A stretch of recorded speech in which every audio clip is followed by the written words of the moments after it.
Welcome to Java. Thank you for joining me. It is November 1st, 2024, and it's Friday. I hope everybody had a good evening and we are looking forward to a weekend. It could have some surprises, though. We're going to look out for a few things here. We are about to head into what I believe will be the craziest, most volatile trading week ahead for this year. 2024, of course, I'm speaking about not just the elections on Tuesday, but we also have the Fed meeting next week. So it's going to be quite interesting. A lot of things going on, and we'll speak about some of those toward the end. So let's go right into the markets as far as this morning. We'll start with a favored risk indicator as always. The MMRI right now is rising again. So we're at 277.7 now, beginning to get into the higher end of the high risk area. Now, more significantly, the 10-year yield last night began to rise significantly and at a rapid pace, which is really what we want to keep an eye on, is the pace at which it is doing this. So with this, and yesterday stocks took a hit, stock market hit, because Apple also took a hit. So there was a bit of divergence yesterday, and markets in the United States were weak. Now, that being said, we had this drop back into the fear territory of the fear greed meter, and basically all indicators are down, including the options indicators, as uh, more retailers and the larger money, so to speak, are clearing out positions ahead of this week, coming the anticipation of it. So last night, we had in the United States, we had the European markets closed green. They're in now. They're doing quite well. They may still turn towards the end of what's their day. We had Asian markets down, so weakness there. And we're going to be watching the currency plays there as well, as they're also in anticipation of next week. So with this, we've got the relative strength of the dollar rising with the 10-year yield. Now that put pressure on stocks. And we've got, as I was saying, the divergence here. Now we've got money going back into this morning, safe haven assets, basically gold, as well as Bitcoin cryptocurrencies recovering from a drop below 70,000 last night, but consolidating again here. So we'll see what happens with those. So with this, we've got the future saying that markets could go green and have some strength today. However, I'm still very cautious on that. I have cleared many of my positions going into this because very likely bull trap setup is possible into where it draws more people into where they think they're buying the dip, and then they will be cleared out by the end of the day. So probability still favoring a weak market prior to the election week for this weekend. There's also some things going on. If you'll notice, crude oil put on a good gain, and that is because Iran made a threat of retaliating against basically the Israeli strikes. Now, with this going back into what happened yesterday, markets took a decent hit. Volatility index is down. But what happened was Apple took a drop, basically very weak, but we had Amazon had some strength. Now, all eyes basically going into the calendar are on the employment reports. Now we're getting these in a little bit here, probably about 45 minutes or so prior to the market open at 8:30 a.m. So these will make a huge decision here. They have to keep these numbers very close to in line with what the market expects. Now they're very likely going to revise these later. However, if the market show that employment is quite strong, then it's going to cause a risk of no rate cuts coming after the elections next Wednesday. So the markets won't like that. And to the other side, if there's a significant drop in employment, then they will see a recession coming and also not like that. So we want this perfect numbers to come in as they expect is really what you're looking for. so close to the numbers they're expecting. So we've got earnings also coming in on oil, ExxonMobil, Chevron in particular, and then also Charter, kind of the larger ones today. So it happened partially with Amazon.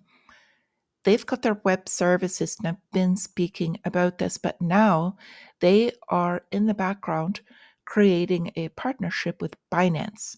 Now, why is this something to watch? The larger issue with larger exchanges, in my mind, is the know your customer verification, basically. So they want all of your information in one place. You will be required to have this prior to being able to exchange. And there is also the other story I had was that they are now tokenizing US Treasury ETFs. So now we're keeping an eye on the 10-year yield, but the ETFs that they're putting is making that 10-year yield even more highly tradable, more liquid on the market through, again, more derivatives. And they're doing this in the Middle East. So this will be spreading. And as they do this, they will expand this tokenization basically to make trading easier. Now, along with this, Amazon Web Services, of course, has their shopping platform that everyone is aware of. However, they've got a large background platform with their own artificial intelligence running. Amazon Web Services directs and is the backbone for multiple large businesses.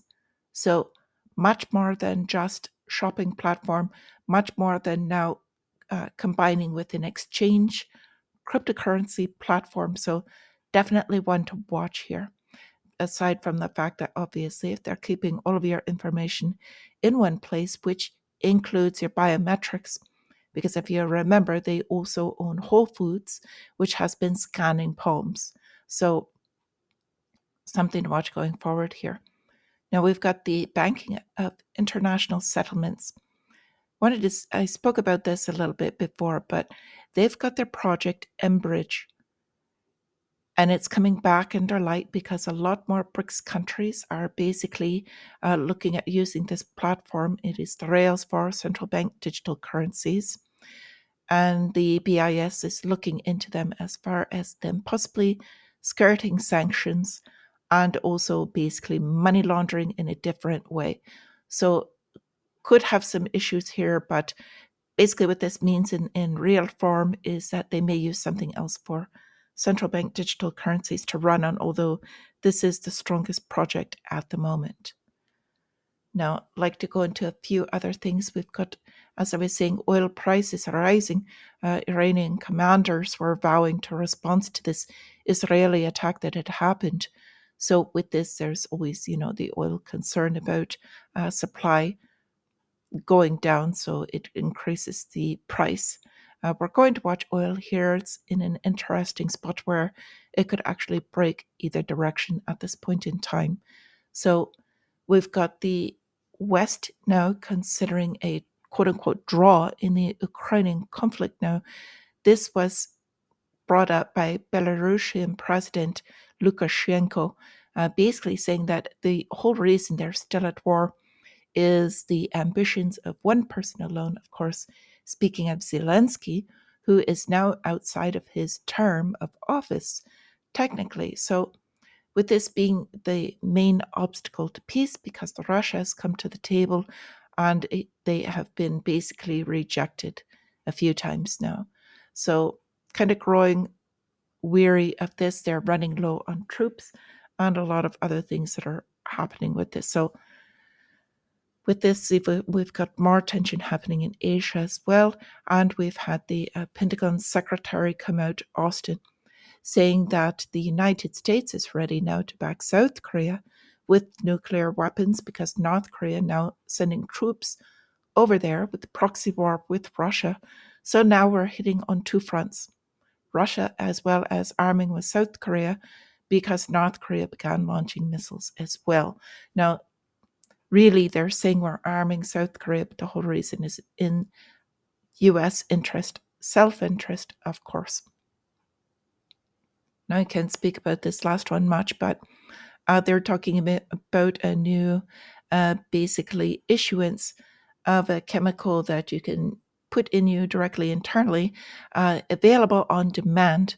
Now they're saying for troops because this was under the military, but it's also widespread available. And this is due to infections triggering a travel warning to South Africa country. Now there's for a couple of reasons, but what this boils down to basically is they're creating more fear of this issue, but it is largely, the warning is not to have sex with men, basically, is how it's mainly spread. You're not going to get it uh, just in your normal day-to-day activity. So with this, just want to say some of these things of going against all of these things. We're still on major inflation trades. It does not matter who is elected, selected next week, or even if it takes a couple of weeks for them to determine inflation is on the rise. We are backing all of these things with tax dollars, and I mean all of them, including the research and development and the companies putting these out, whether it's big pharma, pharmaceuticals, whether it is the defense contractors, or whether it is basically other energy companies. We're backing them all. So get into inflation protection assets, really, gold, silver. I'm reposting these because somebody had asked me to for the gold related funds. I don't like ETFs as much, but they are available. And here's some of them you can look into. Not financial advice, but just some alternates. So with this, we're going to have a very interesting weekend ahead. Be cautious on this.